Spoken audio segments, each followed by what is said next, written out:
All right, let's get into one of the wildest puzzles in religious history. We're talking about how a pretty steamy love poem ended up at the very heart of Christian mysticism. And it's all because of this one guy, a total genius from the 3rd century named Origen. So we're kicking things off with this quote because, wow, it's not just some dry theology, right? This is Origen, and he's basically confessing his deepest, most personal spiritual feelings. He's talking about this incredible closeness to God, and then, boom, it's gone. That feeling, that push and pull, that presence and absence, that's the key. That's the secret sauce for everything we're going to talk about. Which, of course, leads to the big question here. I mean, seriously, how did an erotic poem, a poem full of lovers and gardens and just raw passion, inspire one of Christianity's greatest mystics? You know, a book with no direct mention of God. Well, that's the mystery that Origen cracked wide open. Okay, so first things first, let's talk about the book itself. Because to say the Song of Songs is a bit of an oddball in the Bible, well, that's putting it mildly. You have to put yourself in the shoes of early theologians. For them, this was a huge problem. The Bible is supposed to be about God's law, about covenants, about history. And then smack in the middle, you have this poem that's all about romantic, physical love. It uses this incredibly sensual, passionate language. It just felt totally out of place. It's just a love story. So everyone was scratching their heads asking, how on earth did this get in here? What is it doing in the Holy Scriptures? And this is where our guy, Origen of Alexandria, steps onto the scene. He comes along and offers a completely new, totally revolutionary way to read this poem. He hands everyone a key that's going to turn this simple love song into this profound spiritual drama. And what was that key? It was allegory. See, Origen's brilliant move was to say, hey, everybody, stop getting hung up on the literal meaning, the whole man and woman love story. He said you have to look deeper for a hidden spiritual message. It's kind of like he gave everyone a new pair of glasses. You know, you put them on and suddenly you see this whole other reality hiding in the exact same words. And this right here, this was the game-changing leap. When you read it literally, sure, it's a love story, a beautiful one, but still just a love story. But with Origen's allegorical glasses on, suddenly all that physical desire, all that romance, it's not about that anymore. It becomes a symbol for a deep spiritual longing. The poem completely transforms. It's no longer about human romance. It becomes a hidden, divine message about the soul's passionate quest for God. So what exactly was this divine message he saw? Well, this is where it gets even cooler. Origen didn't just see one hidden meaning. He saw 2 layers of meaning, both working at the very same time. He basically said this allegory works on 2 different channels at once. So on the grand cosmic scale, the big picture, the bridegroom is Christ, and the bride represents the entire church.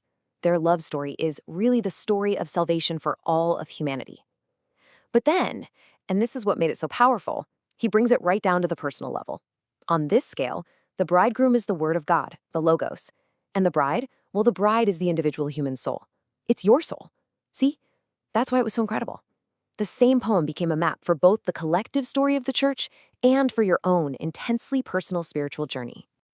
And really, it was this idea of a personal journey, the soul's journey, that became Origen's most lasting legacy. He started to see the whole poem as a kind of roadmap for spiritual growth, almost like a ladder you could climb to get closer to God. He even had a name for it, the Scala dei Cantici, which just means the ladder of songs.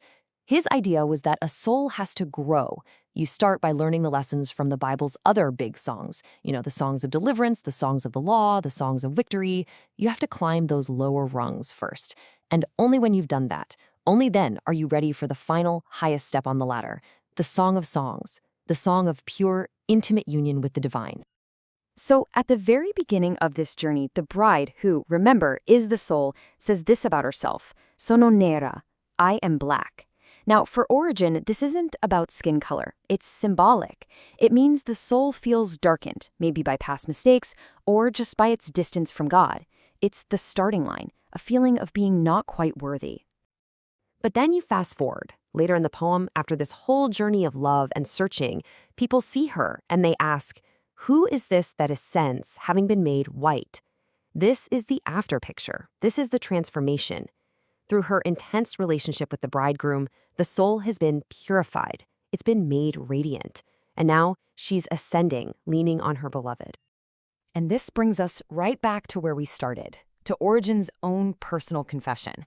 That dynamic in the poem, the lover coming and going, the finding and then losing and then finding again, he saw that as the very heart of the spiritual life.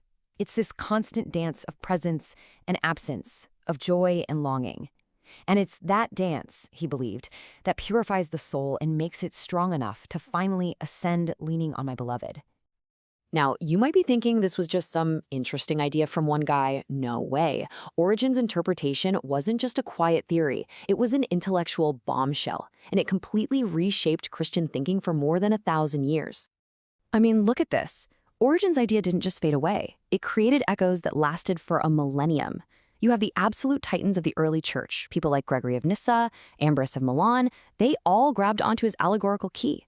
Then, centuries later, you've got giants like Gregory the Great and the famous Bernard of Clairvaux still using Origen's model to explore the deepest mysteries of the soul. It became the way to read the Song of Songs. It basically set the agenda for Western mysticism for 1,000 years. And that's really the heart of it all. This is the amazing transformation. Thanks to Origen, a book that could have just been written off as a beautiful but kind of weird love poem became the foundational text for Christian mysticism. It turned into a detailed, passionate, and sometimes painful roadmap for the soul's love affair with God. And that really leaves us with a pretty cool idea to chew on, doesn't it? Origen didn't just teach people what to read, he taught them how to read, how to look for deeper meaning. And it makes you wonder, right? What if the most profound truths aren't just sitting there in plain sight? What if they're hidden, waiting for us, in the stories we think we already know?